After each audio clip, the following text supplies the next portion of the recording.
I'd barely finished changing out of my blood-stained scrubs when I pushed through the heavy door of Rosso, desperate to escape the downpour that had turned Manhattan's streets into rivers.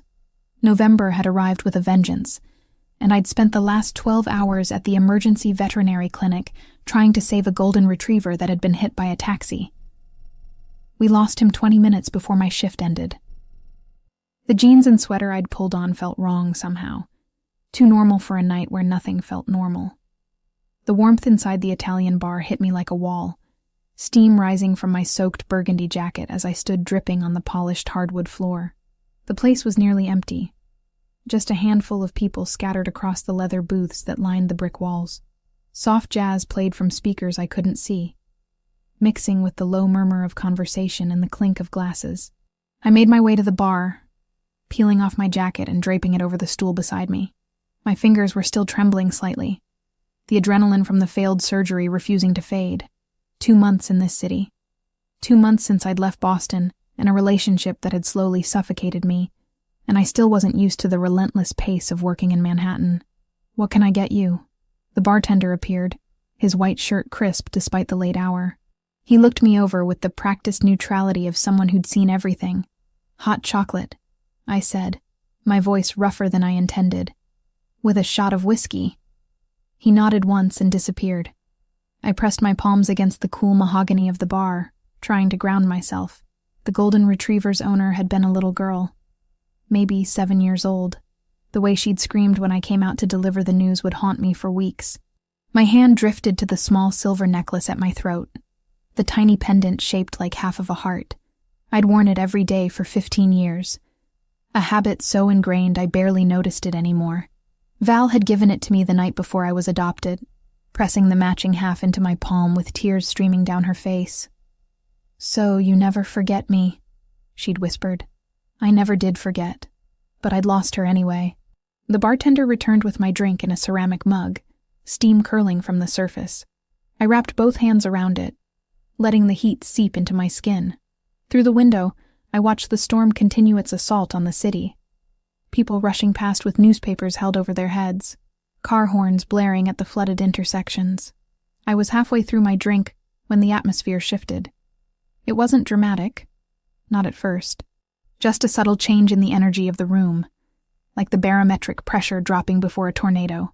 The conversations at the nearby tables grew quieter. The bartender straightened, his casual demeanor replaced with something sharper, more alert. Then the door opened. 3 men entered, but only one commanded attention. He was tall, easily 6'3", with black hair swept back from a face that could have been carved from stone. Dark eyes, strong jaw, olive skin still holding summer's tan despite the winter chill. His charcoal suit fit him with the precision that came from custom tailoring, every line accentuating broad shoulders and a lean, powerful frame. But it wasn't his appearance that made my breath catch. It was the way everyone else reacted. The bartender moved immediately to pour something without being asked. The couple at the nearest booth fell silent mid-conversation. Even the jazz seemed to quiet, though I knew that was impossible. The man moved through the space with absolute confidence, flanked by his companions.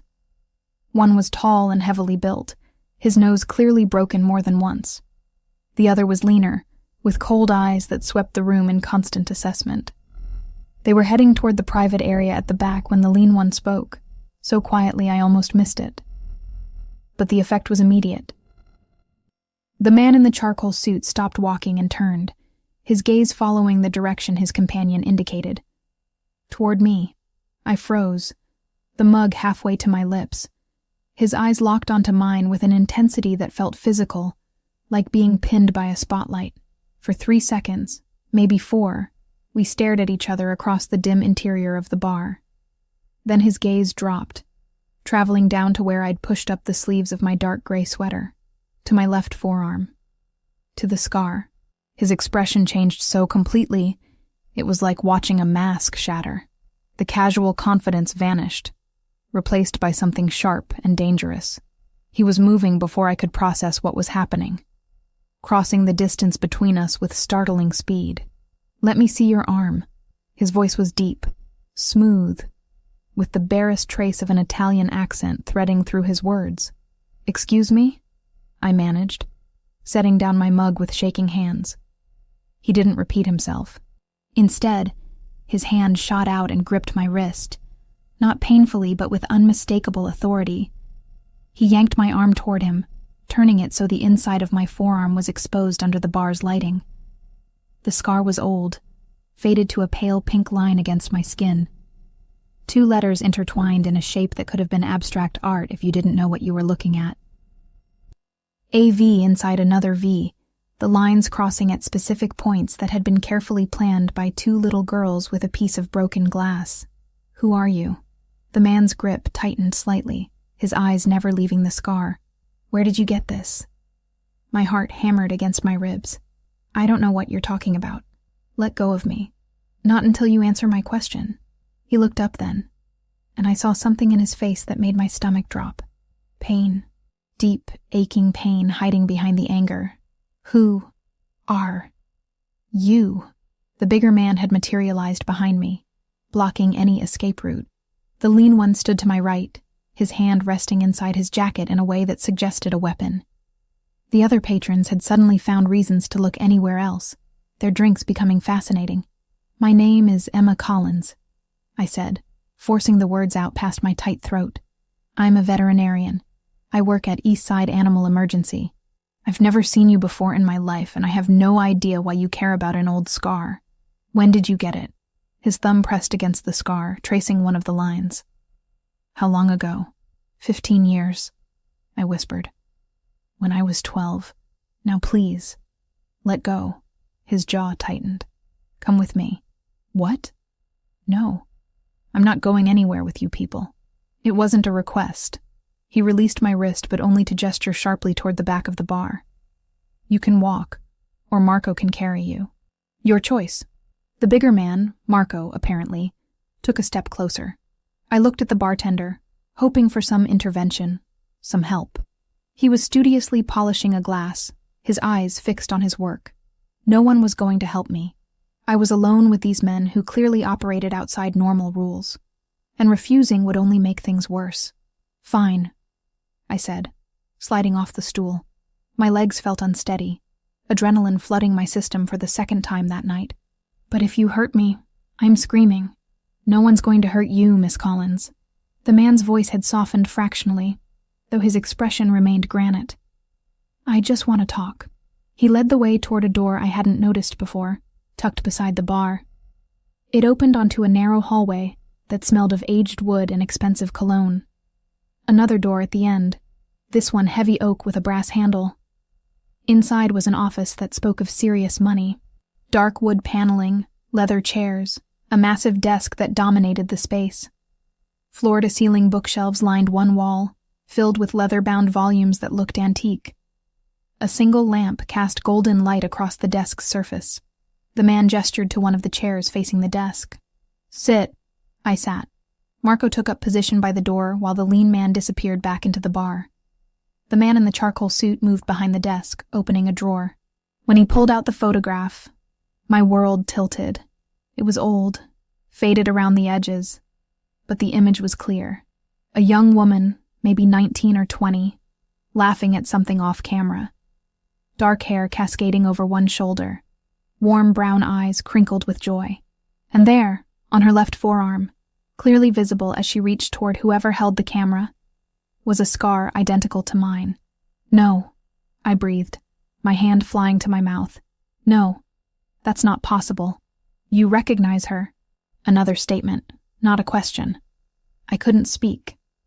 My throat had closed completely, tears burning behind my eyes, because I did recognize her. She was older in this photo, grown up and beautiful, but I would know that face anywhere. I'd memorized it during 4 years of sharing a cramped room in an underfunded orphanage, studying it in the dark when nightmares woke me, finding safety in her presence. Val, I finally managed, the nickname tearing from my chest. That's Valentina. The man lowered himself slowly into his chair, his eyes never leaving my face. How do you know that name? She was my friend. The words tumbled out now, unstoppable. My best friend. We were at Santa Agnes together, the orphanage in Chicago. From the time I was 8 until I got adopted at 12, we shared everything. We were like sisters. Tell me about the scar. I looked down at my arm, at the mark I'd carried for half my life. We made them the night before I left. We knew I was being adopted the next morning, and Val, she didn't want us to forget each other. She said we needed something permanent, something that would always connect us. The memory crashed over me with painful clarity. Val's face in the dim light of the dormitory bathroom, tears streaming as she held the piece of broken glass from a shattered mirror. Her hands shaking as she made the first cut on her own arm, then on mine, both of us biting down on rolled washcloths to muffle our cries. We mixed our blood, I continued, my own tears falling now. She said it meant we'd always be part of each other, no matter how far apart we were. The V stood for Valentina, but also for forever. We promised we'd find each other again when we grew up. The man's face had gone pale beneath his tan. He leaned forward, bracing his forearms on the desk. What else do you remember? Everything, I said simply. The way the dormitory smelled like old radiators and pine sol. How we'd sneak food from the kitchen after lights out and share it under our blankets. The director, Mr. Pellegrini, with his cold eyes and colder hands. The way kids would disappear sometimes. Adopted out, they said. But we never saw them again. Val used to tell me stories at night about the lives we'd have when we escaped. She wanted to be a teacher. I wanted to work with animals. I wiped my face with the back of my hand. After I was adopted, I tried to find her. For years, I tried. But the orphanage had burned down, and all the records were gone. It was like she'd never existed. Like those 4 years were just a dream. She existed. The man's voice was rough now, scraped raw. She was my wife. The word hit me like a fist. Wife? Valentina married me 6 years ago. He pulled another photo from the drawer, this one more recent. The same woman. Older now, standing beside the man currently sitting across from me. She wore a white dress, he wore a tuxedo, and they were clearly at a wedding. She never mentioned you. Never said anything about Santa Agnes, about having a friend with a matching scar, about any of it. My heart cracked. She forgot about me. Or she had her reasons for staying silent. His fingers traced the edge of the wedding photo. Valentina was murdered 3 years ago. Officially, it was a random mugging. Unofficially, I've spent every day since trying to find out who really killed her and why. The room spun. Murdered? She was investigating something when she died. Something dangerous. I never knew what. Never understood why she was so secretive in the months before. He looked up at me, and I saw grief etched into every line of his face. But now you walk into my bar with that scar, and suddenly I'm wondering if the answer was in her past all along. I don't know anything, I protested. I haven't seen her since I was 12 years old. I didn't even know she was alive, let alone that she'd married someone, that she'd died. Maybe not consciously. He stood, moving around the desk until he was standing directly in front of me. But you're the first real lead I've had in 3 years, Miss Collins. Which means you're not leaving my sight until I know everything there is to know about Santa Agnes, about Valentina, and about why she kept you secret. You can't just keep me here. I own this bar. I own the building it's in. I own half of this neighborhood. His voice was soft, almost gentle, but utterly inflexible. My name is Lucas Ravellini, and in this city, that name means something. So yes, Miss Collins, I absolutely can keep you here until I get the answers I need. The question is whether you're going to cooperate or make this difficult. I stood to face him, anger cutting through my fear and grief. Val was my friend. If someone killed her, I want to know who and why just as much as you do. So don't threaten me like I'm your enemy. For a long moment, we stood there, locked in a silent battle of wills. Then something shifted in his expression, a fractional softening around his eyes. You're right, he said finally. I apologize. This has been unexpected. For both of us. I touched the necklace at my throat again, drawing strength from it. What do you need from me? Everything you remember. Every detail about the orphanage, about Valentina, about what happened there. He returned to his chair, pulling out a legal pad and pen.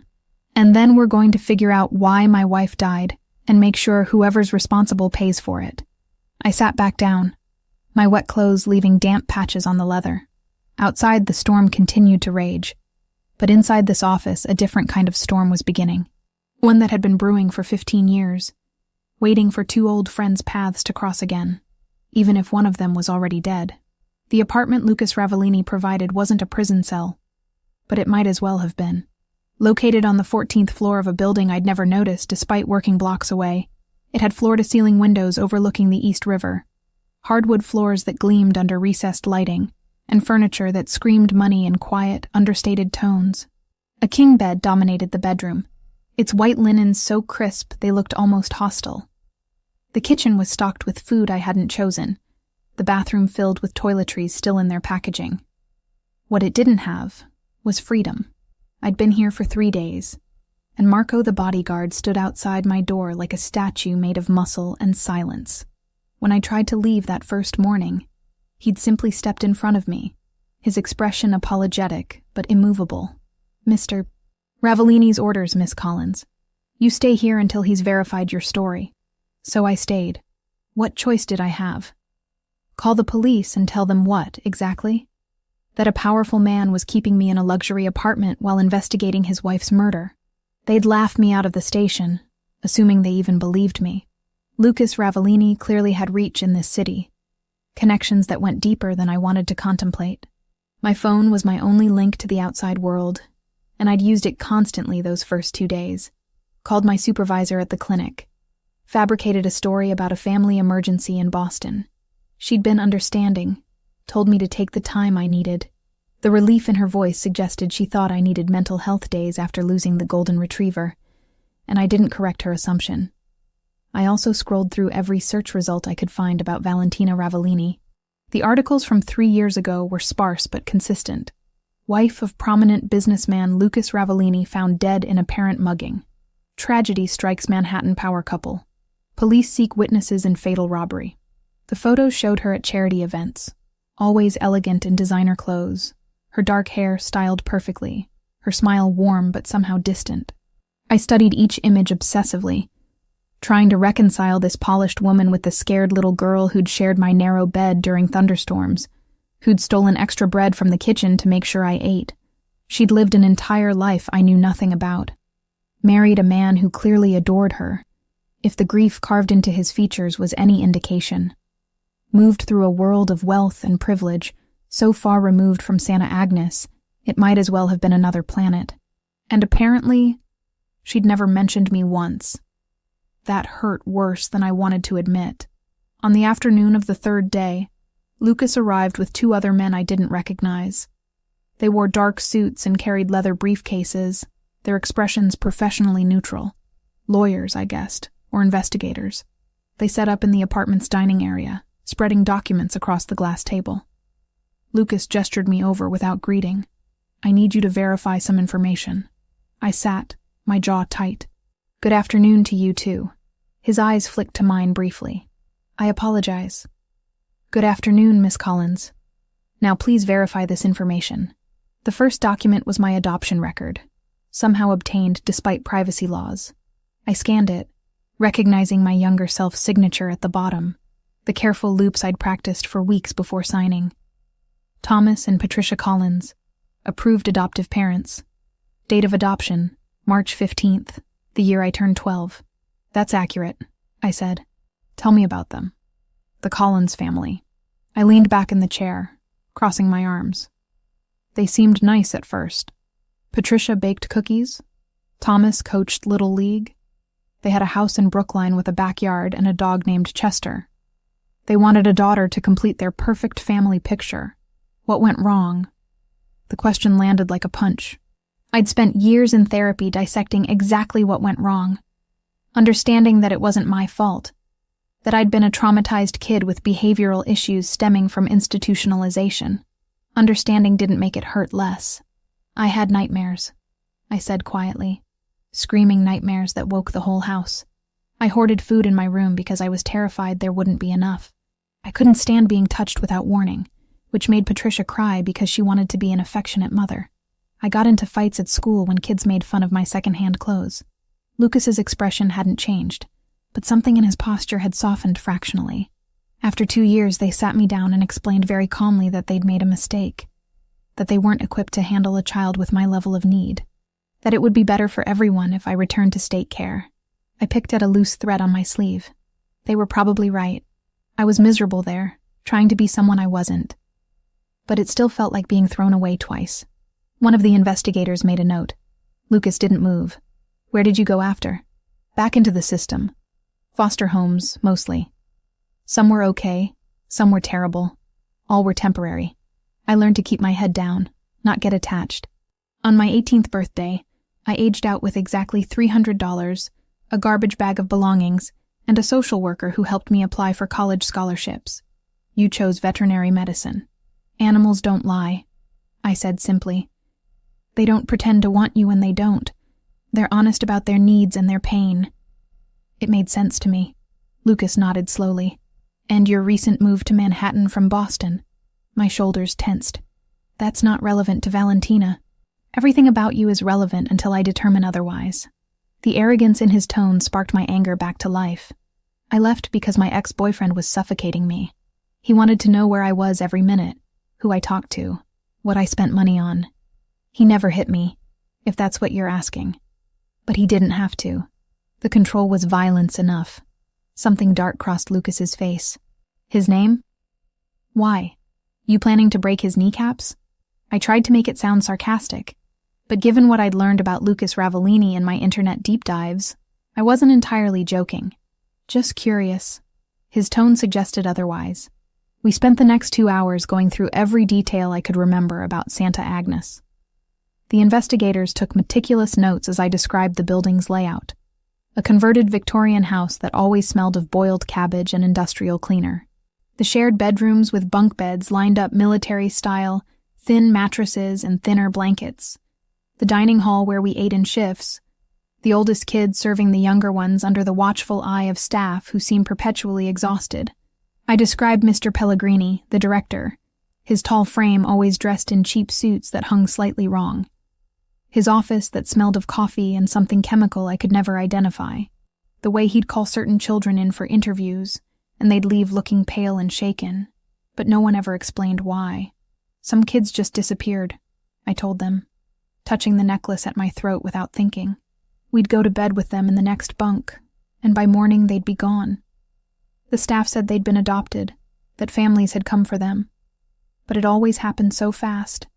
No goodbyes, no warning. Did this happen to children you were close to? One of the investigators asked. A few. Sarah, who was 7 and had a lisp. Marcus, who was 14 and taught me how to pick locks on the supply closet. Both just vanished overnight. Val used to say they were lucky, that they'd gotten families. But she never sounded convinced. Lucas's pen had stopped moving. Did Valentina ever mention having siblings? Family members she'd been separated from? I shook my head. She said she didn't remember anything before the orphanage. She was placed there at 3 years old, she thought, but wasn't sure. The memories were too fuzzy. Did she ever seem like she was looking for someone? Trying to find out about her past? Not that I knew of. She was more focused on the future. She wanted to be a teacher, work with little kids. She was good at it too, always helping the younger children with their homework, reading to them before bed. My throat tightened. She would have been amazing at it. The room fell silent, except for the scratch of pens on paper. Through the windows, Manhattan's evening lights were beginning to bloom, the city transforming into something magical, despite all its grit and darkness. Finally, Lucas stood. Thank you for your cooperation, Miss Collins. The information you've provided has been helpful. So I can leave now? You can return to your apartment and your job, but you'll have protection. Protection or surveillance? Both. He gestured to one of the investigators. This is Joseph. He'll be your primary escort, along with a rotating team. They'll accompany you to work, to the grocery store, anywhere you go. I don't need a babysitter. You do if you want to stay alive. Lucas's voice had gone cold again. Valentina died investigating something connected to that orphanage. Now you show up with evidence linking you to her past, to a place she never mentioned existed. Whoever killed her might decide you're a loose end. The implications settled over me like ice water. I'd been so focused on the mystery, on the shock of finding Val again only to learn she was dead. that I hadn't considered I might be in actual danger. I didn't know anything, I protested. I haven't seen her in 15 years. How could I possibly be a threat? You know about Santa Agnes. You remember Pellegrini. You can identify the building, the staff, the other children. Lucas moved to stand directly in front of me. You're a witness to whatever was happening there, even if you don't realize it yet.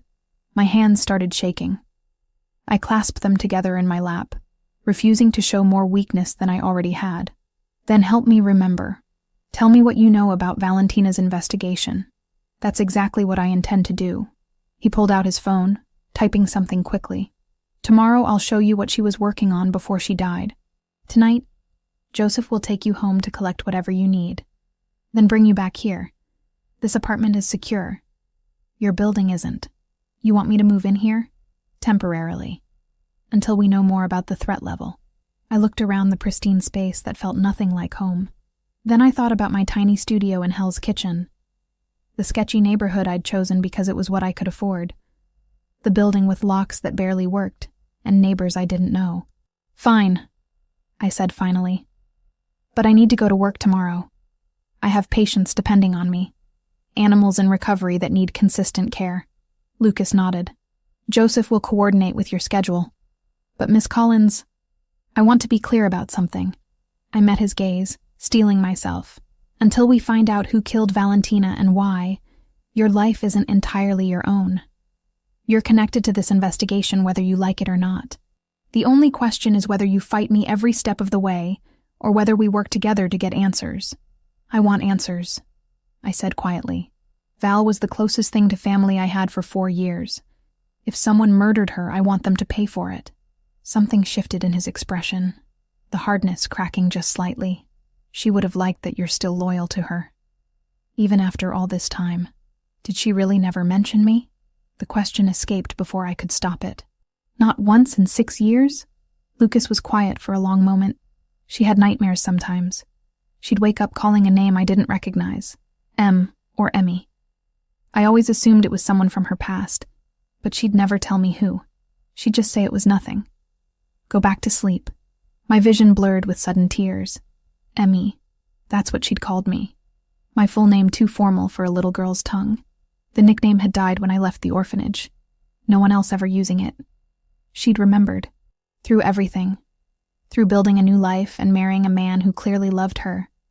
Through becoming someone I wouldn't have recognized on the street. She'd remembered. Why wouldn't she tell you about me? I whispered.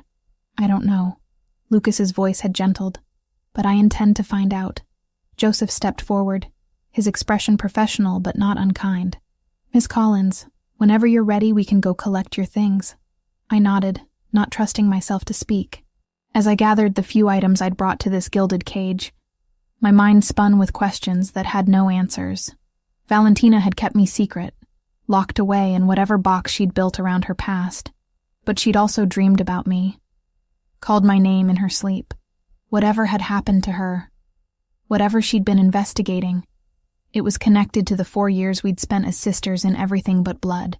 And now I was stepping into the shadow she'd left behind, following a trail 3 years cold, with a grieving husband as my only guide. The only question was whether I'd find justice at the end of it, or just another way to lose someone I'd loved. Lucas picked me up from the clinic 4 days after our initial interrogation session. I'd just finished stitching up a tabby cat who'd gotten into a fight with something much larger, my hands still steady despite the exhaustion creeping through my bones. Joseph had been my shadow the entire shift, positioned near the waiting room with his back to the wall and eyes on every entrance. When Lucas walked through the clinic doors, several of my coworkers stopped what they were doing. He had that effect on people, commanding attention without saying a word. Today he wore dark jeans and a black sweater under a leather jacket. Less formal than the suits, but somehow more dangerous. We need to talk, he said without preamble. There's something I want to show you. I peeled off my latex gloves and tossed them in the biohazard bin. Can it wait until after my shift? No. Dr. Martinez, my supervisor, appeared from the back office. Emma, if you need to go, it's fine. We're covered for the rest of the day. The way she looked at Lucas, with a mixture of wariness and respect, Told me she'd figured out he wasn't just some boyfriend picking me up from work. Small mercies that she didn't ask questions. The car waiting outside was different from the sleek sedan that usually transported me. This was a black SUV with tinted windows dark enough to be illegal, Marco behind the wheel. Lucas opened the back door and waited while I climbed in, then slid in beside me. We drove in silence through Manhattan traffic, heading south toward the industrial areas near the waterfront. The neighborhoods grew rougher, luxury high-rises giving way to converted warehouses and aging brick buildings. Finally, Marco pulled into an alley beside a structure that looked abandoned, its windows covered with sheets of plywood, graffiti tagging every available surface. "Where are we?" I asked as Lucas helped me out of the SUV. "Somewhere private." He led me to a side entrance, punching a code into a keypad that looked far too new for the building's exterior. The door clicked open, revealing a stairwell that had been recently renovated, fluorescent lights humming overhead. We climbed 2 flights to a heavy steel door. Lucas unlocked it with a key from his pocket, then gestured me inside. I wasn't prepared for what I saw. The space was massive, probably spanning the entire floor of the warehouse, but it was the walls that made me stop breathing. Every available surface was covered with papers, photographs, maps, documents connected by colored string in patterns that would have looked insane to anyone who didn't understand investigation boards. In the center of it all was Valentina's face. Dozens of photos of her, maybe hundreds, at charity events, leaving restaurants, shopping, laughing with friends. Candid shots that suggested surveillance rather than social media. And crime scene photos too, though Lucas had positioned those further back, less prominent, but still present. My stomach turned seeing her like that. The life gone from eyes that had once sparkled with mischief as we stole extra cookies from the kitchen. "This is what I've been doing for 3 years," Lucas said quietly, standing beside me. "Every waking moment I'm not handling business obligations. I'm here, trying to understand what happened to her." I moved closer to the nearest wall section. It was organized by timeline, starting from 6 months before Valentina's death. There were bank statements, credit card receipts, phone records. Every detail of her life documented with obsessive precision. "You tracked everything she did," I whispered. "After she died, yes. When the police closed the case as a random mugging, I knew they were wrong. Valentina was careful, aware of her surroundings. She wouldn't have walked into a dangerous situation unprepared." His voice carried the weight of endless sleepless nights. "So I started digging. Found things she'd been researching in secret, places she'd visited without telling me, people she'd contacted." He pointed to a section focused on financial records.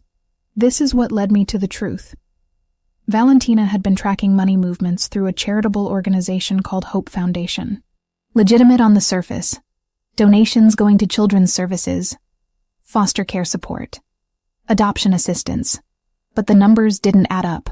I studied the documents, seeing highlighted sections, handwritten notes in margins.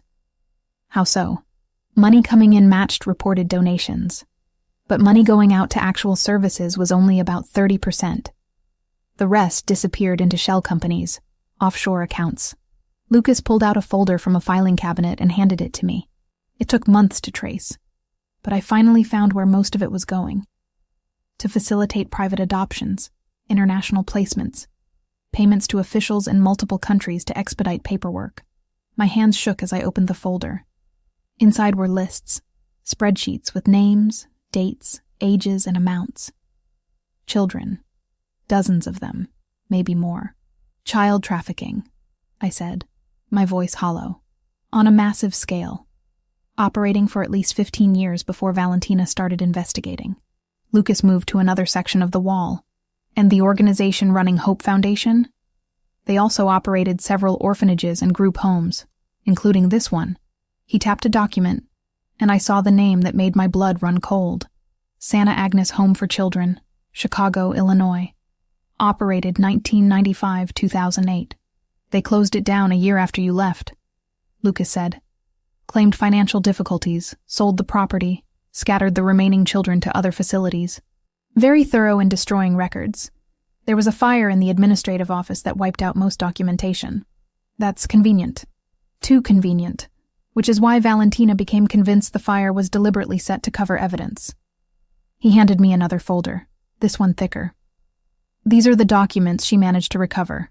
Copies of adoption papers, payment records, staff schedules, and this. The photograph showed a group of adults standing in front of Santa Agnes. I recognized the building immediately. The Victorian architecture that had seemed grand to child me, but looked shabby in the photo. There were maybe 10 people in the picture, dressed formally like it was some kind of official event. And there, third from the left, was the man from my nightmares. Mr. Pellegrini looked younger in the photo, his hair darker, his frame not quite as heavy. But those eyes were the same. Cold, calculating, assessing everything like merchandise to be evaluated. That's him, I breathed. That's the director. Anthony Pellegrini, currently a successful businessman in New Jersey, runs several commercial real estate ventures. Sits on the board of 3 charities, including one that, surprise, facilitates international adoptions. Lucas's voice had gone hard. He's made millions in legitimate businesses. But I believe those businesses were built on money from selling children. I couldn't look away from the photograph. Val figured this out? She was getting close. I found emails she'd exchanged with a journalist discussing an exposé. Meeting notes with a lawyer about how to approach authorities with the evidence. She was preparing to blow the whole operation apart. He pulled out another document. This one a death certificate. 2 weeks before she was supposed to meet with the FBI, she was killed.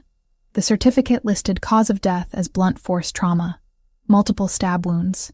Time of death, 11:47 p.m. Location, alley behind a restaurant in the meatpacking district. The police said witnesses reported seeing a man in dark clothing running from the scene. But no one got a good look at his face.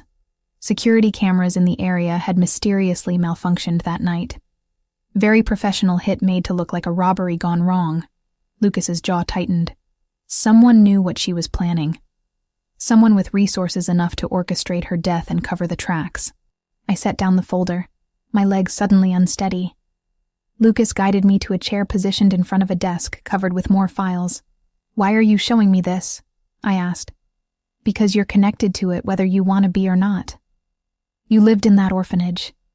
You can identify Pellegrini, confirm he was there, testify to the conditions and the children who disappeared."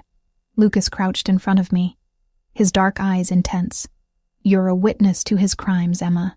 Even if you don't remember anything specific, your existence threatens him. But he doesn't know I exist. I haven't seen him in 15 years. Not yet, but I want to change that." I stared at him, comprehension dawning slowly. "You want to use me as bait. I want to use you as leverage. There's a charity gala in 3 days. One of those overpriced fundraisers where rich people feel good about themselves. Pellegrini always attends, makes a show of his philanthropic nature. I've already secured us invitations." Lucas stood, pulling out his phone and showing me the event details. "You'll come with me. Wear something that shows your arm. Let him see the scar. And then what? Then we watch how he reacts. If he recognizes the symbol from Santa Agnes. If he shows any sign of concern or recognition.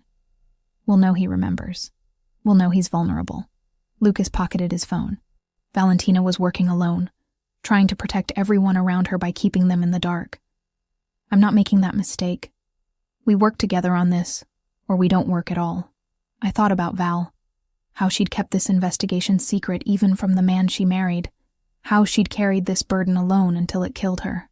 The anger that had been simmering since I learned of her death flared hotter. "I'll do it," I said, "but I want to be clear about something. I'm not doing this just for you or for justice in the abstract. I'm doing it for Val, for the little girl who gave me half her heart and made me promise never to forget her. And for every kid who disappeared from that place while we were too scared to ask questions." Something like respect flickered across Lucas's face. Fair enough. The next 3 days passed in a blur of preparation. Lucas had a dress delivered to the apartment, emerald green silk that draped elegantly and left my arms completely bare. When I tried it on, the scar stood out clearly against my skin, impossible to miss under proper lighting. The night of the gala, Marco drove us to a hotel ballroom in Midtown. Crystal chandeliers cast golden light across tables draped in white linen, flower arrangements that probably cost more than my monthly rent positioned as centerpieces. Women wore designer gowns, men wore tuxedos, and everyone carried themselves with the casual confidence of people who'd never worried about money. Lucas looked devastating in a black tuxedo, his dark hair perfectly styled, his hand warm at the small of my back as he guided me through the crowd. We drew attention, people's eyes following us with curiosity. I heard whispers, caught fragments of conversation. Is that Ravellini? I thought he stopped coming to these things after his wife died. Who's the woman? I've never seen her before. Gorgeous dress. Valentino, you think? I kept my head high, focusing on the role Lucas had coached me to play. Confident, elegant, comfortable in this world, even though I felt like an imposter. My fingers found the small necklace at my throat. Val's pendant hidden beneath the dress. A talisman for courage. It took 20 minutes before I spotted Pellegrini. He stood near the bar, talking to a group of men in expensive suits.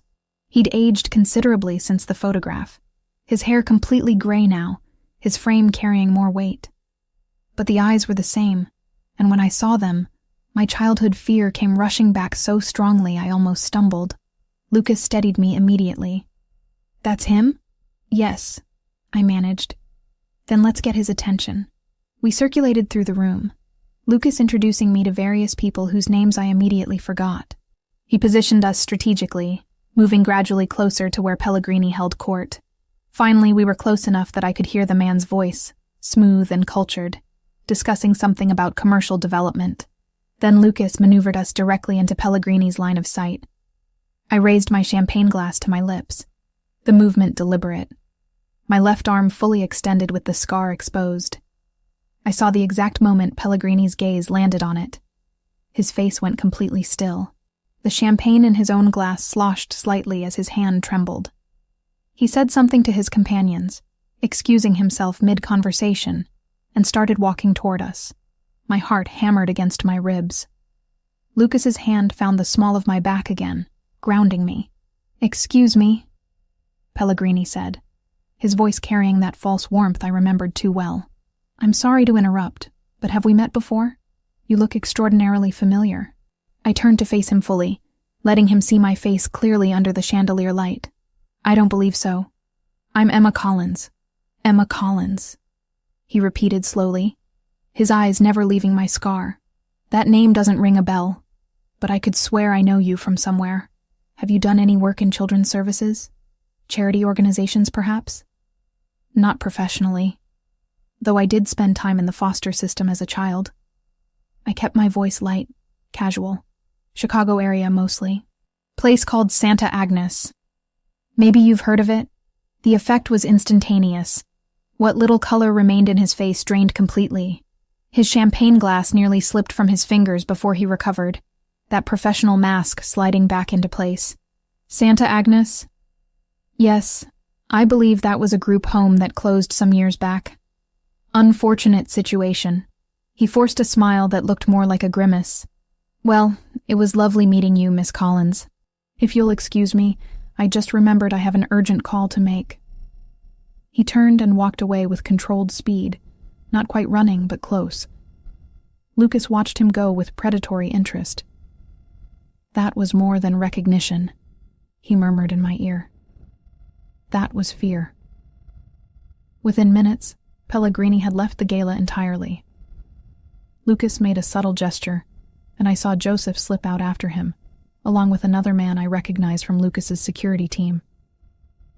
"They'll follow him," Lucas said quietly. "See where he goes, who he contacts. Fear makes people sloppy." We stayed at the gala another hour, maintaining appearances. But my mind was racing, replaying Pellegrini's reaction over and over. The way his hands had shaken, the panic barely concealed behind his eyes. He remembered. He knew exactly what that scar meant, what it represented. And now he knew I was alive, asking questions, connected to Lucas Ravellini of all people. Later that night, back at the secure apartment, Joseph delivered his report. Pellegrini had driven directly to a warehouse facility in Newark. He'd stayed inside for approximately 45 minutes, during which time he made numerous phone calls. When he emerged, his body language suggested extreme agitation. We couldn't get close enough to hear the calls without risking exposure, Joseph said. But we photographed everyone who entered and exited the warehouse during that time. 3 men, all with known connections to trafficking operations in Eastern Europe. Lucas studied the photographs with grim satisfaction. He's calling in reinforcements, warning his associates that someone's asking questions about the old operation. Which means I'm in danger now, I said, stating the obvious. Which means we accelerated the timeline, Lucas corrected. Pellegrini just confirmed his guilt by panicking. Now we push harder, force him to make mistakes. And when he does, we'll be ready. I looked at the photographs spread across the table, at the warehouse where Pellegrini had run like a scared animal seeking his den. Somewhere in that building, or in buildings like it, were the records and evidence that could prove what happened to dozens of children, including what happened to Val, why she died. What's the next move? I asked. Lucas's expression was cold and calculating. We make him more afraid. And we see what crawls out of the woodwork when a man like Anthony Pellegrini starts to panic. I touched Val's necklace through my dress, drawing strength from the small piece of silver that connected me to her. She'd started this investigation alone, driven by the need to find her lost sister and protect other children from the same fate. Now I'd continue it. Not alone this time, but with Lucas and his resources, his determination, his own need for justice. The game had begun in earnest, and there was no turning back now. The night shift at Eastside Animal Emergency was usually quiet, just me and Dr. Patel handling the occasional emergency that couldn't wait until morning. Joseph stood his usual post near the reception desk, pretending to read a magazine while actually scanning every person who walked through the door. I'd gotten used to his presence over the past week, the way shadows had become part of my daily existence. I was finishing paperwork on a cat with kidney failure when the bell above the door chimed. A man entered carrying a medium-sized dog wrapped in a blanket, his face twisted with apparent concern. "Please, you have to help him," the man said, his accent thick. Eastern European, maybe. He was hit by car. He's bleeding. Dr. Patel was in surgery with another case. I moved around the counter immediately, my training overriding everything else. "Bring him to examination room 2. Let me see." Joseph shifted position, his hand moving inside his jacket, but the man seemed genuinely distraught. The dog whimpered convincingly as we entered the exam room. I gestured to the table. "Set him down gently." "What's his name?" "Bruno." The man laid the dog on the examination table, the blanket falling away to reveal a German Shepherd mix with what looked like road rash along his side. I pulled on latex gloves, approaching carefully. The dog's eyes were alert, watching me. And something about the situation felt wrong.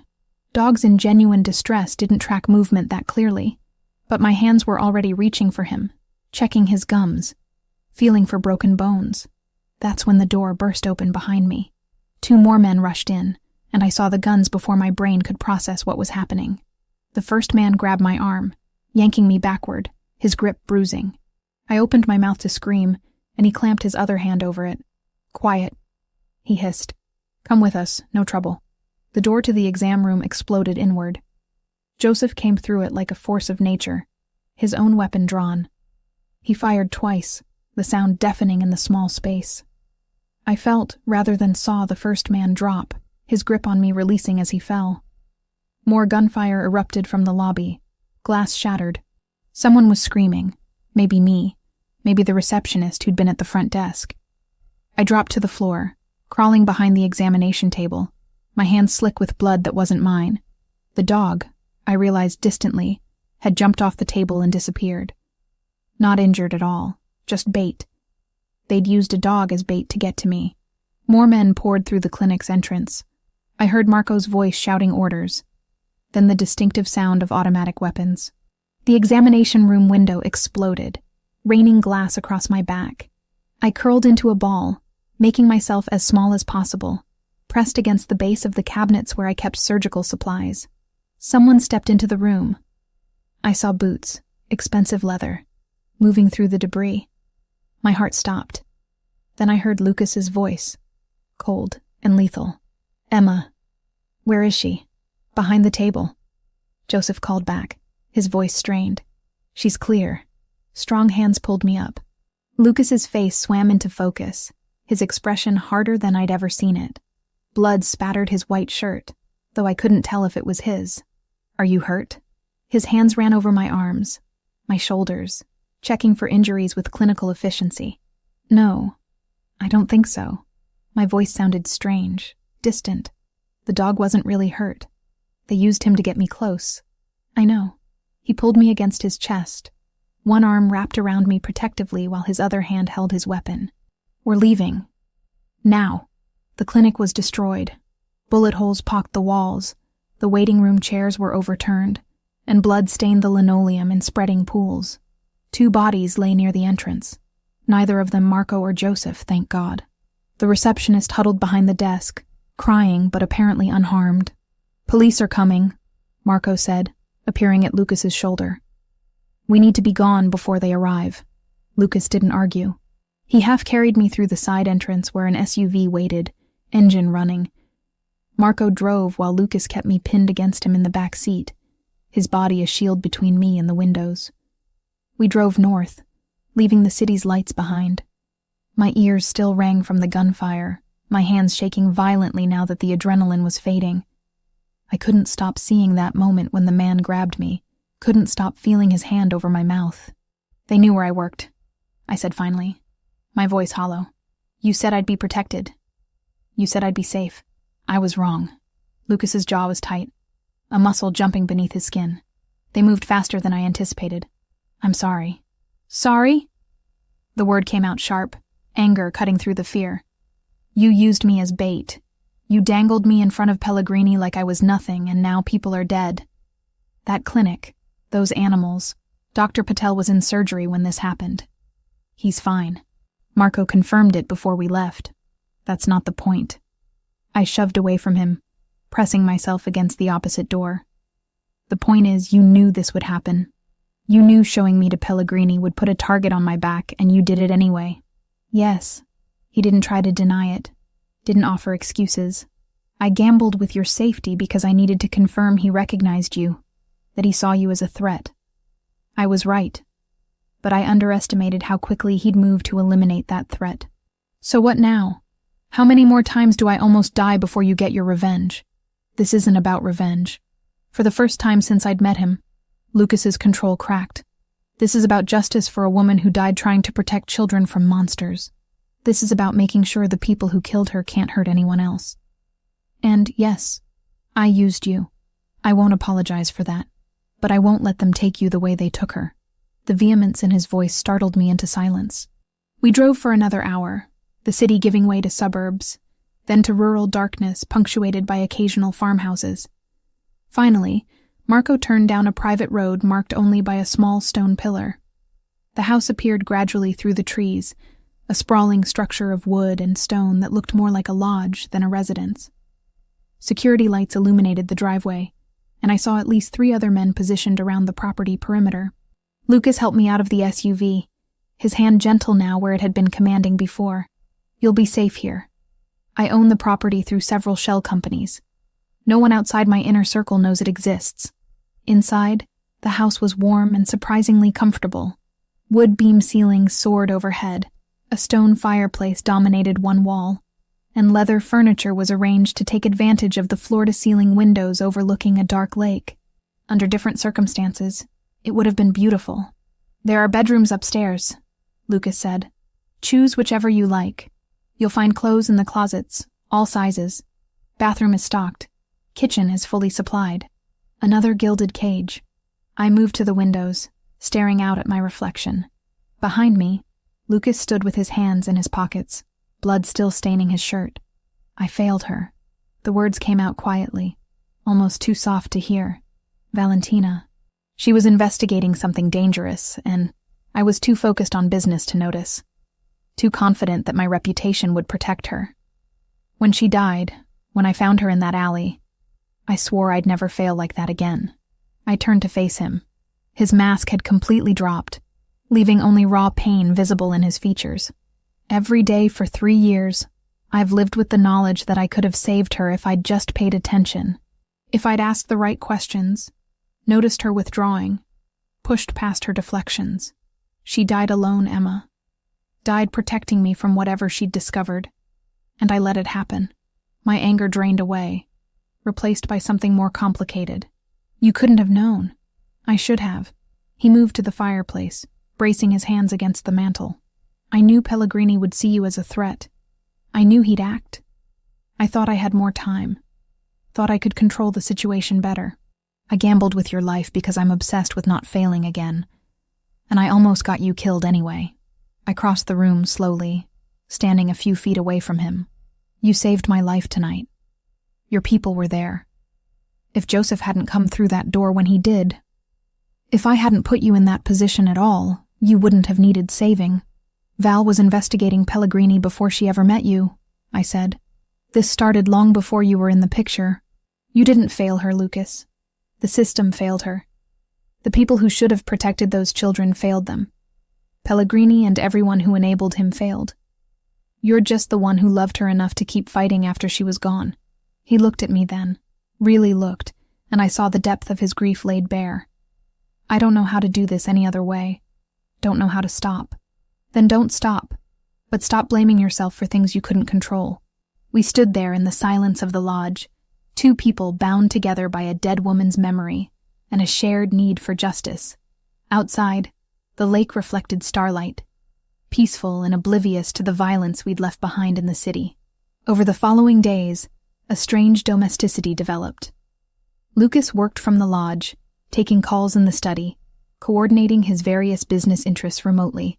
I discovered horses in the stable behind the house, 3 of them, clearly well cared for.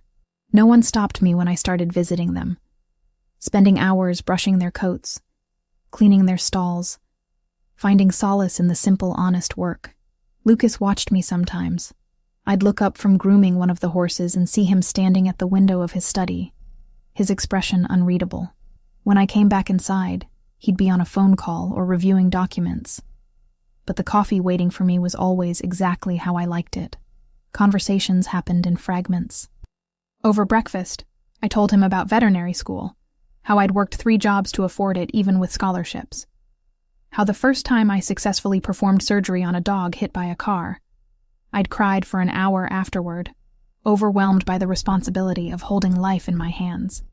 He told me about meeting Valentina at a business dinner, how she'd been seated beside him by her father, an associate looking to strengthen ties.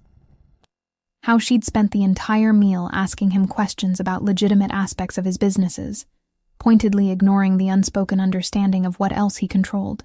She wasn't impressed by power, Lucas said, his fingers tracing patterns on his coffee cup. She wanted to know what I actually did with it, whether I used it to help people or just to acquire more power. I'd never been asked that before. Most people either fear me or want something from me. She just wanted to understand me. When did you know you loved her? 3 months later. She'd started working as a teacher's aide at an elementary school in the Bronx. Rough neighborhood, kids with difficult lives. She invited me to come see the classroom she'd set up with her own money, bought books and supplies because the school couldn't afford them. I watched her with those kids. How gentle she was, how patient, and I knew I'd never let her go. But it was arranged initially. Her father suggested we meet. We both knew what that meant. But what we built was real, Emma. Every day of those 6 years was real. The investigation continued around us. Lucas received constant updates from his people. Pellegrini had gone to ground after the failed attack on the clinic, his usual haunts abandoned, his phones disconnected. But he couldn't disappear completely, not someone with his business interests and public profile. On the 4th night, Lucas called me into his study. Documents covered every surface, his laptop showing what looked like banking records. My people found something. Valentina's lawyer, the one she consulted about bringing evidence to the FBI, kept copies of everything she gave him, including this. He turned the laptop toward me. I saw scanned documents, official-looking forms with government seals, birth certificates, adoption papers, medical records, all from Santa Agnes Home for Children. This is a safe deposit box, Lucas explained. Valentina rented it under a false name 2 months before she died. The lawyer had a key, held in escrow to be delivered to law enforcement if anything happened to her. But he never came forward after her death. Why not? He died. Car accident, 6 weeks after Valentina. Officially ruled an accident, but the timing is suspicious. Lucas pulled up another file. His firm kept the box rental information in their files. It took my people this long to find it and get access to the bank records. What's in the box? I don't know yet, but according to the rental agreement, Valentina designated one person besides herself who could access it. He pulled up a document, and I saw my name. Emma Collins, pre-authorized accessor, biometric data on file as of March 2020. That's a year before she died, I whispered. She registered me a year before, which means she knew she might die. Was planning for that possibility, and she wanted you to be able to access whatever she'd hidden. Lucas closed the laptop. The bank is in Connecticut, about 2 hours from here. We can go tomorrow if you're ready. I thought about Val, my scared little friend who'd grown into a woman brave enough to investigate a human trafficking ring, who'd kept me secret to protect me, but had also made sure I could access her evidence if the worst happened.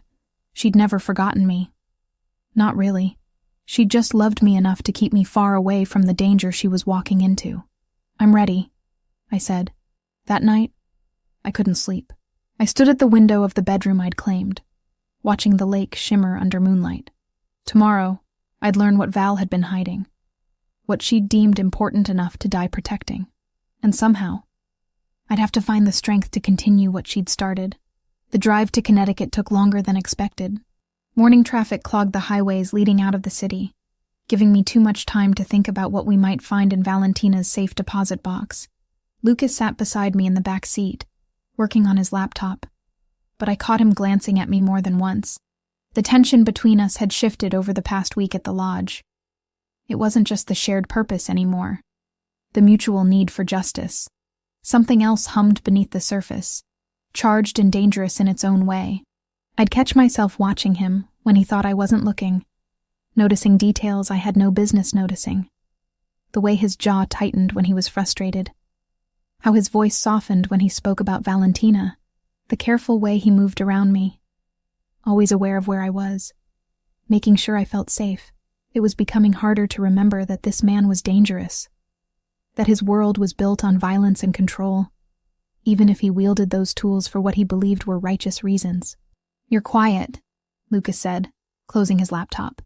Nervous, I admitted. Whatever Val put in that box, she died to protect it. Then we'll make sure her sacrifice meant something. The bank was in a wealthy suburb, the kind of place where money whispered rather than shouted. Classical architecture, marble floors, and staff who moved with practiced discretion. Lucas gave them my name, and within minutes we were escorted to a private room lined with safe deposit boxes. The manager, an older woman with kind eyes, verified my identification against their records. You were registered as an authorized accessor in March of 2020, she confirmed. Box 447. Your biometric scan matches our files perfectly. My hand shook slightly as I placed my palm on the scanner. The system beeped, a green light flashed, and the manager retrieved a long metal box from the wall. She set it on the table between Lucas and me. I'll give you privacy, she said, excusing herself. For a long moment, neither of us moved. The box sat there, innocuous and terrifying. The last message from a woman who'd been murdered for what she knew. Do you want me to open it? Lucas asked quietly. No. I reached for the latch. This is from Val to me. I need to do it. Inside, nestled in protective cloth, was a laptop, several thumb drives, a stack of folders bound with rubber bands, and a silver necklace with a pendant identical to mine. I lifted it carefully, the chain sliding through my fingers. She kept hers, I whispered. All these years, she kept it. Lucas's expression softened in a way I'd never seen before. She never forgot you, Emma. That much is clear. I fastened the necklace around my neck beside my own, feeling the weight of both pendants resting against my collarbone. Two halves of a heart, reunited after 15 years. The laptop powered on, and after a moment it prompted for a password. I stared at the blank field, my mind racing. What would Val have used? Something only someone from our past would know. Then it hit me. Our birthday. Not our real birthdays, which we'd celebrated on random days assigned by social services, but the birthday we'd chosen for ourselves, the day we'd made our blood oath and became sisters in everything but name. March 15th. I typed the date, holding my breath. The screen unlocked. "How did you know?" Lucas asked. It was our shared birthday. The day we became family. I navigated to the documents folder, finding files organized by year and category. She left everything. For the next hour, we pored through the evidence. Lists of children, some with photos attached. Sarah, age 7, lisp, sold to a family in Germany for $40,000. Marcus, age 14, good with mechanics, sent to a factory in Thailand. Dozens of names, dozens of children I'd known or heard about, all reduced to transactions with price tags. The financial records showed the full scope of the operation. Hope Foundation had facilitated over 200 illegal adoptions between 1995 and 2005, generating millions in revenue. The money had been laundered through various businesses, including several owned by organized crime families. "Look at this list of clients," Lucas said grimly, pointing to a spreadsheet. 3 judges, a state senator, 2 FBI agents, and at least 5 major crime figures, including members of the Albanian organization that's been trying to move into my territory for years. They all used Pellegrini's services, either for themselves or as a way to launder money. Child trafficking is lucrative, and it's harder to trace than drugs or weapons. His face had gone hard. This is why Valentina died. Too many powerful people with too much to lose. I clicked on a folder labeled Personal, Sophia. Inside were video files, dated from the last few months of Valentina's life. I opened the first one. Val's face filled the screen. Older than in my memories, but unmistakably her. Same dark eyes, same determined expression. "My name is Valentina Ravellini," she said to the camera. "If you're watching this, I'm probably dead. Emma, if it's you, I'm sorry. Sorry I never reached out. Sorry I kept you in the dark. But I needed you safe. And the only way to do that was to keep you far away from this investigation." Tears blurred my vision. Lucas's hand found mine under the table, his grip warm and steady. "I discovered something 6 months ago," Val continued on screen. Records showing that I had a younger sister. Her name was Sophia. She was 3 years old when child services separated us.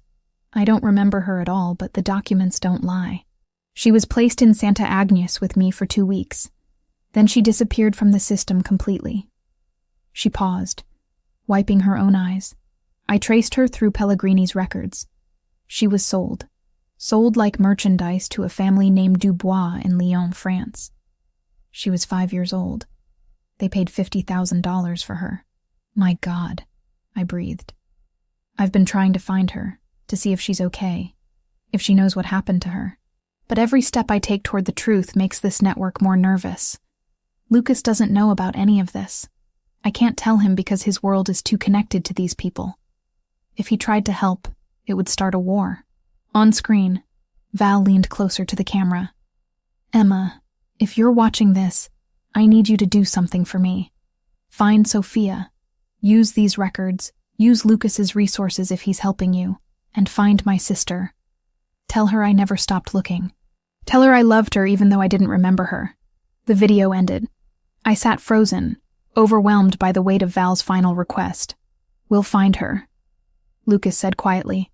"Sophia Dubois, Lyon, France. We'll find her. She's your sister-in-law," I realized. Family you never knew Valentina had, which makes her worth finding regardless of any dying wishes. He closed the laptop carefully. "But first, we need to copy all of this and get it somewhere secure. This evidence is worth killing for." We spent another hour photographing documents, copying files to encrypted drives Lucas had brought. The necklace and the laptop itself we took with us, along with the most crucial original documents. On the drive back, neither of us spoke much. I couldn't stop thinking about Sophia. about a little girl sold to strangers in a foreign country. Was she happy? Did she know she'd been trafficked? Did she have any idea her older sister had died trying to find her? When we arrived back at the lodge, it was late afternoon. The setting sun painted the lake in shades of gold and crimson. Lucas dismissed Marco and the other security, telling them to maintain perimeter checks, but give us space. Inside, I poured myself a glass of wine and stood at the windows, watching the light fade. Lucas joined me, his own glass in hand. "She was trying to save everyone," I said. "All those kids, including her sister. And she died before she could finish. Then we finish it for her." I turned to face him. "This is bigger than I understood. Politicians, judges, FBI agents. How do we fight that? Carefully, with evidence that can't be disputed, and allies who can't be bought." He set down his glass. "I have contacts in federal law enforcement, people Valentina never knew about, people who owe me favors, and who have their own reasons to want Pellegrini's network destroyed. Why would they help you? You're not exactly law-abiding yourself." "No, but I have rules. Children are off-limits. Human trafficking is off-limits. There are lines even in my world that you don't cross." His voice carried steel beneath the calm. "Pellegrini crossed every line that matters. That makes him an enemy I'm willing to burn bridges to destroy." We stood there in the fading light, and I became acutely aware of how close he was, close enough that I could see the fatigue around his eyes, the weight he carried trying to avenge a woman he'd loved, close enough to smell his cologne, woodsy and warm. "Lucas," I started, not sure what I wanted to say. He lifted his hand slowly, giving me time to move away, and brushed a strand of hair from my face. His touch was gentle, at odds with everything I knew about him. "I know this isn't the right time," he said quietly.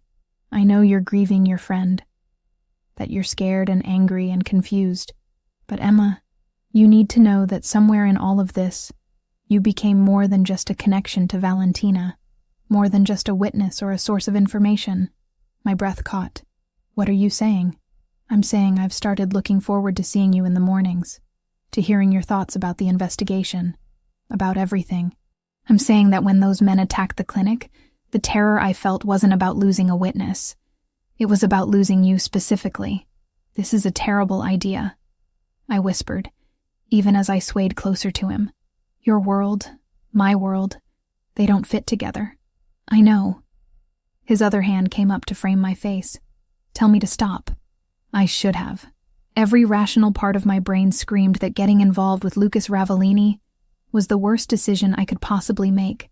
He was dangerous, damaged, obsessed with avenging a dead wife. I was vulnerable, isolated, bound to him by circumstances beyond my control. But I didn't tell him to stop. Instead, I closed the distance between us and kissed him. His response was immediate, but controlled. His mouth moving against mine with a hunger tempered by care, one arm wrapped around my waist, pulling me against him, while his other hand tangled in my hair. I gripped his shirt, anchoring myself as the kiss deepened, becoming something desperate and needy. When we finally broke apart, both breathing hard, reality crashed back. "I can't," I gasped, stepping away. "I can't do this. Not now, not with everything so complicated. Emma, you're grieving Valentina.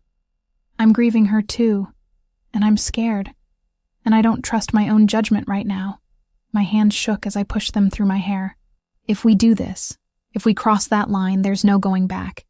And I need to know I'm making that choice clearly, not because I'm traumatized or lonely or caught up in the intensity of the situation." Lucas's jaw worked, but he nodded. "You're right. I'm sorry. That was selfish of me. It wasn't just you," I admitted. "I wanted it too. But wanting something doesn't make it right." I retreated to my bedroom, closing the door and leaning against it. My lips still tingled from the kiss. My body still hummed with awareness. But my mind knew the truth. Getting involved with Lucas meant accepting his world. All of it. The violence, the danger, the moral compromises. It meant choosing a path that had no clear destination. And I wasn't ready to make that choice. Not yet. Not until I understood what I was really choosing. The days after retrieving the evidence from Connecticut blurred together. I barely slept, spending every waking hour reviewing Valentina's files, searching for any scrap of information about Sophia. Lucas gave me space, working from the study while I commandeered the dining table, spreading documents across every available surface. The adoption records were buried deep in the files, hidden within a folder labeled Personal Research. I found them on the third day, my eyes burning from hours of reading. The paperwork showed a transaction dated August 1998. Sophia Marino, age 5, transferred to the custody of Jean-Claude and Marie Dubois of Lyon, France. $50,000, paid in 3 installments to Hope Foundation, with Anthony Pellegrini's signature on every document. Val had highlighted sections, made notes in the margins. Dubois family legitimate? Check background. Sophia would be 32 now. Lyon address, still current. My sister had been so close to finding her. If she'd lived just a few more months, she might have succeeded. Lucas found me crying over the documents that evening. He didn't say anything. Just sat beside me and waited until I could speak. "We need to find her," I said, my voice raw. "Sophia, we need to finish what Val started. That could be dangerous. Expanding the investigation internationally brings complications. I don't care." I turned to face him, gripping his arm. "Val died trying to find her sister. The least we can do is complete her mission. Don't you want to meet your sister-in-law? Don't you want to know if she's okay?" Something shifted in his expression. "You're right. I'll make some calls." Within hours, Lucas had mobilized contacts across Europe. His reach extended further than I'd imagined, connecting with people in France who could track down a 32-year-old woman with minimal information. It should have disturbed me how easily he commanded such resources. Instead, I felt grateful. While his investigators worked, the tension between us grew unbearable. We moved around each other carefully, maintaining physical distance while the air crackled with unspoken words. I'd catch him watching me from across a room, his expression unguarded for just a moment before he looked away. At night, I lay awake knowing he was 1 floor below, probably also unable to sleep. I was falling for him. The realization hit me during breakfast on the 5th day, watching him read through reports while absently pushing eggs around his plate. He'd barely eaten since we found the evidence, consumed by the same obsession that had driven Val. But unlike Val, he wasn't alone. He had me, whether he fully acknowledged it or not. The problem was admitting I was falling meant accepting everything that came with Lucas Ravellini. His world, his choices, his past and future. I'd spent years building walls around myself, protecting against the pain of abandonment and rejection. Letting him in meant demolishing those walls completely. A week after we'd started the search, Lucas's investigator called with results. We sat together in his study while he put the call on speaker. "Found her," the woman's accented voice announced. "Sophia Dubois, 32 years old, currently residing in Paris. She's an elementary school teacher at Saint-Michel Primary School in the 15th district. Never married, lives alone in a small apartment near the school. Background on the adoptive family?" Lucas asked. "Jean-Claude Dubois died in 2015 heart attack. Marie Dubois still alive, living in a care facility in Lyon with advanced Alzheimer's. They were legitimate professionals, no criminal record. By all accounts, they treated Sophia well. She visits her mother monthly." Relief washed through me. At least Val's sister had ended up in a loving home, despite the horrific circumstances of her adoption. "Does she know?" I asked. "About how she was adopted?" "Unknown. Her birth records list the Dubois as her biological parents. If she suspects anything, she's never pursued it officially." After the call ended, I turned to Lucas. "I need to go to Paris. I need to tell her in person. Emma, this isn't negotiable.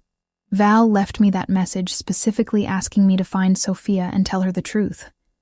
I'm not doing that over a phone call or through an intermediary." I stood, pacing the study.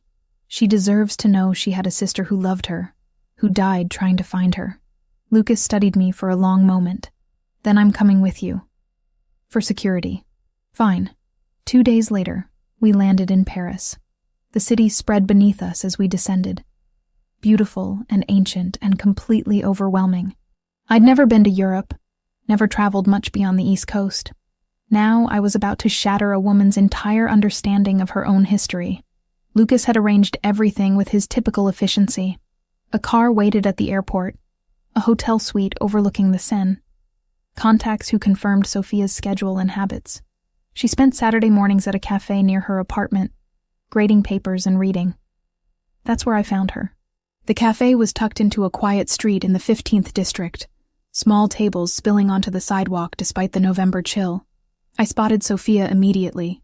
She sat near the window, dark hair pulled into a casual bun, wearing a cream-colored sweater and jeans. Her face was partially obscured by the laptop in front of her, but when she looked up to take a sip of coffee, I saw Val in her features. The same warm brown eyes, the same shape to her mouth. My sister's sister. Lucas waited across the street, giving me space but close enough to intervene if needed. I approached her table slowly, my heart hammering. "Excuse me," I started carefully. "Are you Sophia Dubois?" She looked up, surprised. "Yes? Do I know you?" "No, but I need to talk to you about something important. May I sit?" Wariness crossed her face, but she gestured to the empty chair. "All right." I sat, placing the folder I'd brought on the table between us. Inside were photos of Valentina, documents from Santa Agnes, copies of the adoption papers, evidence carefully selected to tell a story without completely destroying her. "My name is Emma Collins. I know this is going to sound strange, but I knew your sister. Your biological sister, Valentina." Sophia's face went completely still. "I don't have a sister. I'm an only child. That's what you were told, but it's not true." I opened the folder, pulling out a photo of Valentina at age 4 or 5, standing in front of the orphanage. "This is Valentina Marino. She was your sister. You were both placed in Santa Agnes Home for Children in Chicago when you were very young. She was older, about 6. You were only 3. This is ridiculous." But Sophia's hands were shaking as she reached for the photo. "Who sent you? What kind of sick joke is this?" "It's not a joke. I wish it were."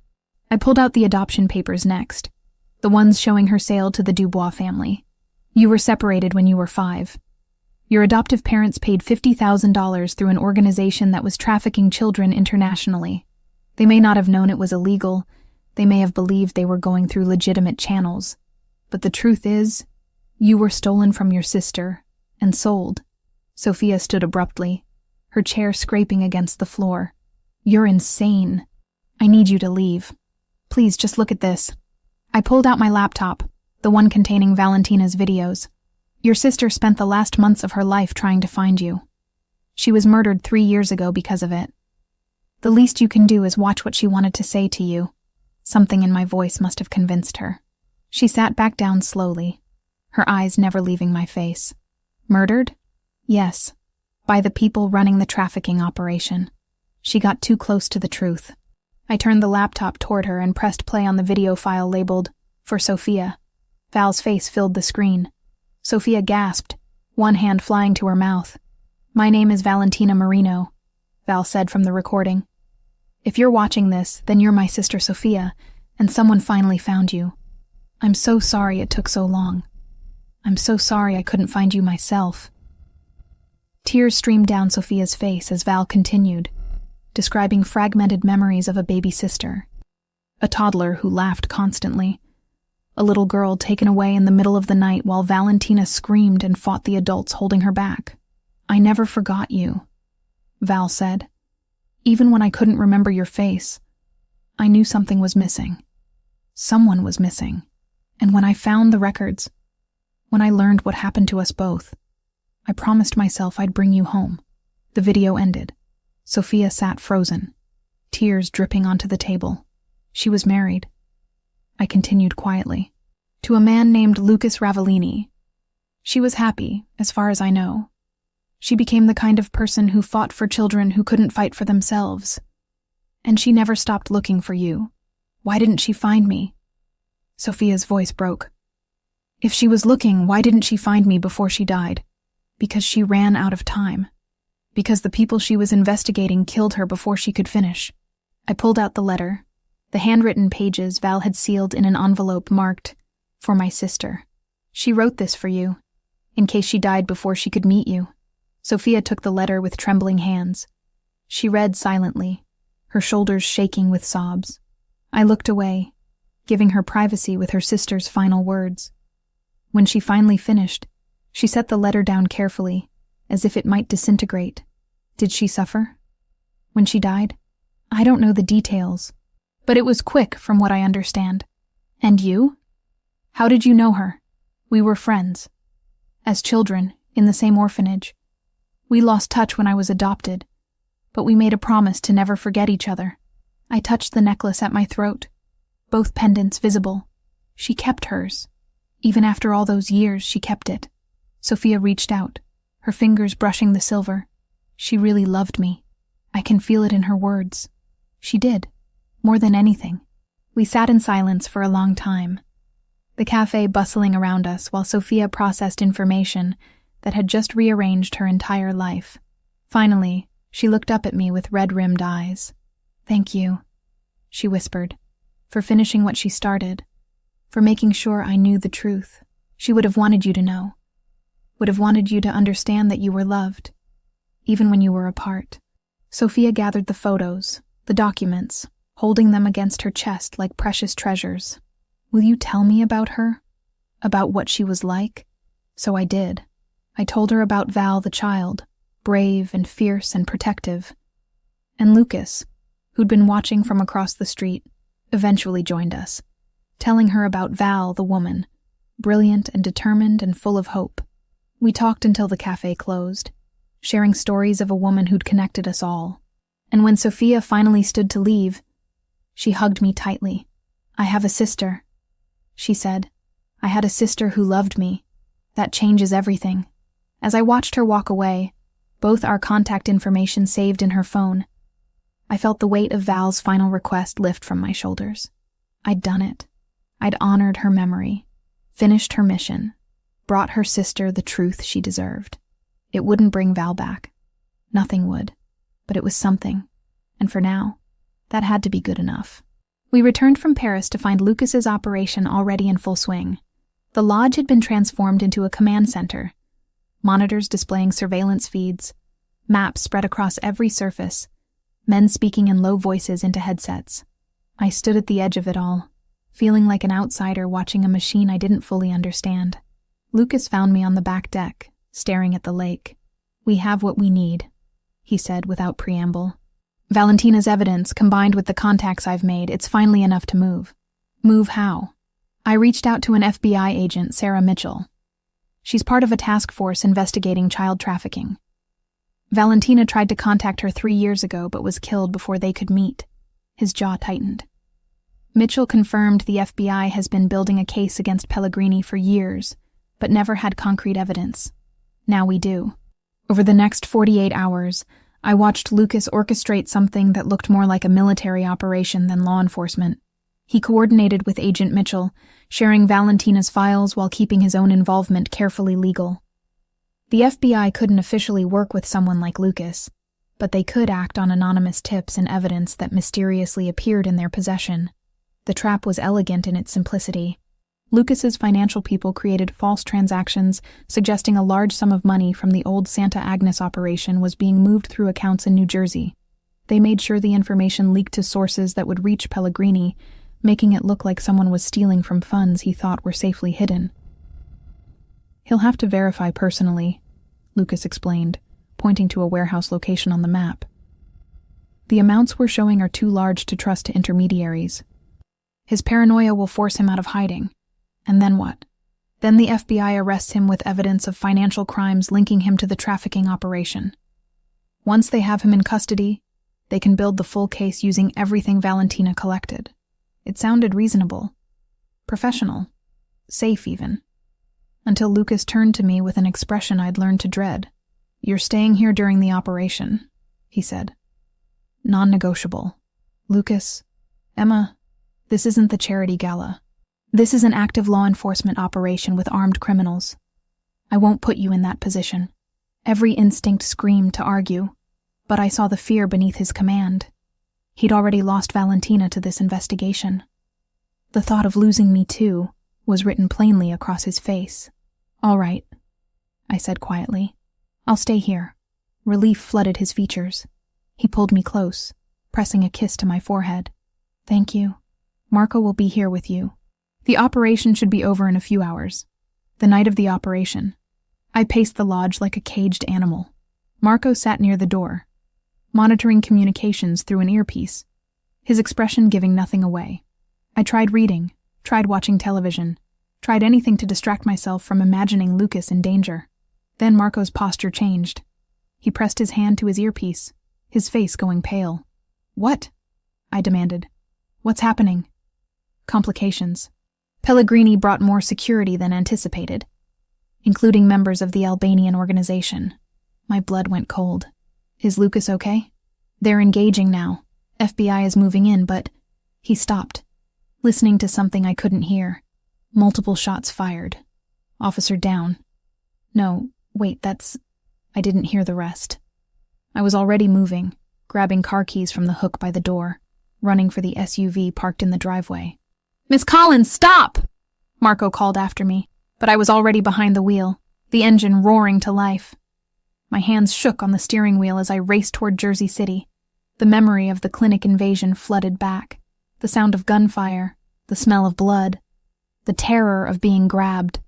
But stronger than the fear was the certainty that I couldn't lose Lucas. Not now. Not when I'd finally admitted to myself that I loved him. The warehouse district was chaos when I arrived. Police cars blocked the streets, their lights painting everything in red and blue. Ambulances stood with doors open. I abandoned the SUV and ran toward the commotion, my medical training automatically cataloging the scene. Multiple injured FBI agents providing cover, local police establishing a perimeter. And there, being treated by paramedics near one of the ambulances, was Lucas. Blood stained his shirt, his left arm hanging at an awkward angle. But he was alive. He was arguing with the paramedic trying to examine him, his attention fixed on the warehouse where FBI agents were leading out suspects in handcuffs. Lucas! I shouted, pushing past an officer trying to stop me. His head snapped toward me, and I saw his expression transform. Anger at my disobedience, yes, but overwhelmed by pure relief. I crashed into him, wrapping my arms around his waist, careful to avoid his injured shoulder. You're an idiot, he growled into my hair. I told you to stay at the lodge. I know. I'm sorry. I saw the news report about shots fired and I just couldn't sit there not knowing if you were alive. Tears streamed down my face. I can't lose you, Lucas. I can't. His good arm tightened around me. I'm okay. It's just a flesh wound. The operation was successful. I pulled back enough to see his face. What happened? Pellegrini showed up with 8 men, including 3 from the Albanian organization. They were protecting their investment. We knew there'd be resistance, but not that level. He gestured toward the warehouse. Firefight lasted about 10 minutes. FBI moved in as planned. We got Pellegrini and 7 of his people. 1 Albanian got away, but we'll find him. Agent Mitchell approached, a woman in her 40s with sharp eyes and an FBI windbreaker. Mr. Ravellini, I need to be very clear about something. Officially, you weren't here tonight. Officially, an anonymous tip led us to this location where we discovered Anthony Pellegrini engaged in illegal activity. Understood, Agent Mitchell. Lucas's voice carried respect. I'm just a concerned citizen who happened to be in the wrong place at the wrong time. She nodded, then looked at me. You must be Emma Collins. The evidence your friend Valentina collected is going to put away a lot of very bad people. She died a hero. Thank you, I managed. As Mitchell walked away to coordinate with other agents, I turned back to Lucas. The paramedic had finished bandaging his shoulder, declaring he needed proper treatment at a hospital, but would survive. Let's get you checked out properly, I said, slipping my hand into his uninjured one. In a minute. He cupped my face with his good hand, his thumb brushing away my tears. You drove here. Even after what happened at the clinic, even knowing there was active gunfire, you drove here. I had to. I realized something tonight. Sitting in that lodge, waiting for news, I realized that I can't live in fear anymore. Not fear of being hurt, not fear of losing people, not fear of loving someone who lives in a dangerous world. I met his dark eyes steadily. I love you, Lucas. I don't know when it happened or how, but I do, and I can't pretend otherwise anymore. For a moment, he just stared at me. Then he kissed me. There in the middle of the chaos, with FBI agents and police officers and paramedics all around us. It was a kiss that tasted of blood and smoke and desperation, but also of hope and future and promises neither of us had dared to make. When we broke apart, both of us breathing hard, he rested his forehead against mine. I love you too. I think I have for weeks, but I was too afraid to admit it. Too afraid I was betraying Valentina's memory. She'd want you to be happy, I said softly. She'd want both of us to be happy. Yeah, his smile was bittersweet. She would. We stood there holding each other while around us, the machinery of justice processed Anthony Pellegrini and his associates. Valentina's evidence, combined with what the FBI found tonight, would ensure convictions. The trafficking network she'd died exposing would finally be dismantled. It wouldn't bring her back. Nothing would. But it honored her sacrifice. And maybe, just maybe, it would prevent other children from suffering the way we had suffered. As dawn broke over Jersey City, Lucas and I left the scene together, ready to face whatever came next. Not as investigator and witness, not as protector and protected, but as two people who'd found each other in the wreckage of tragedy and chosen to build something new from the ruins. 4 months had passed since the night Anthony Pellegrini was arrested in that Jersey City warehouse. 4 months of trials, testimonies, and headlines that dominated the news cycle. The trafficking network Val had died exposing was finally being dismantled piece by piece. 47 arrests across 3 countries, with more indictments coming daily. I stood in the doorway of my new veterinary clinic, watching the morning sun paint Manhattan's streets gold. The sign above read, "Second Chances Animal Care," in simple lettering, and through the windows, I could see the examination rooms I'd spent weeks designing, the surgical suite equipped with everything I'd ever dreamed of having, the recovery area where animals could heal in comfort and safety. Lucas had insisted on financing it, but the clinic was registered solely in my name. My business, my rules, my independence maintained even as our lives became increasingly intertwined. "You're here early." His voice came from behind me, warm and familiar. I turned to find him carrying 2 coffee cups, his suit jacket slung over one arm despite the hour. He'd clearly come straight from his apartment in the city, the one he'd kept separate from mine at my insistence. "Couldn't sleep," I admitted, taking the coffee he offered. "First day jitters. You'll be brilliant." He kissed my temple, a gesture that had become natural over the past months. "Though I'm surprised you're not more focused on the other meeting today. The foundation. Hope renewed, we'd called it. Using money recovered from Pellegrini's seized assets combined with Lucas's own considerable contribution. The mission was simple, but crucial. Helping victims of child trafficking reconnect with biological families when possible. Providing therapy and resources when reunion wasn't feasible. I'd thrown myself into the work with the same intensity I brought to veterinary medicine. Maybe it was guilt over all the children I hadn't saved as a kid. Or maybe it was honoring Val's memory. Probably both. "Agent Mitchell confirmed the latest case this morning," I said, pulling out my phone to show Lucas the email. "A woman in Oregon, 28 years old now, trafficked from Santa Agnes in 2001. We found her mother living in Chicago. They're meeting next week. That makes 12 reunifications." Pride colored his voice. "Valentina would be proud of what you've built." "What we've built," I corrected, slipping my hand into his. "I couldn't have done any of this without your resources, your connections, your support. Over the past months, I'd learned to accept help without feeling like I was losing myself. Lucas had learned to offer support without controlling. It was a delicate balance, one we navigated through honest conversations and firm boundaries that I'd established early. I kept my own apartment in Queens, modest compared to his penthouse but entirely mine. I maintained my own bank accounts, my own career path, my own social circle separate from his world. We had dinner together most nights, spent weekends at the lodge when we needed peace. But I never moved into his space completely.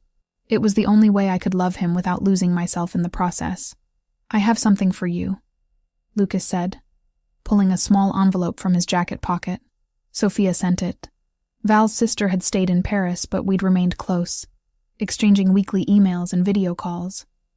She'd visited once, spending a week in New York meeting Lucas properly, sharing stories about the sister she'd never known. The connection we'd formed felt precious, a living link to Valentina. I opened the envelope to find a photo. Sophia standing beside an older woman in a care facility, both smiling at the camera. On the back, she'd written, "Mom had a lucid day. I told her about Valentina, about you both. She said she's sorry for what happened, that they didn't know.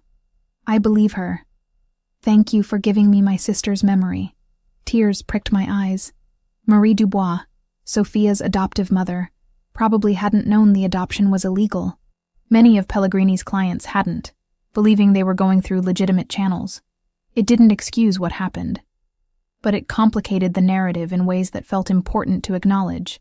"She looks happy," Lucas observed, reading over my shoulder. "She is. And she's healing. That's what matters."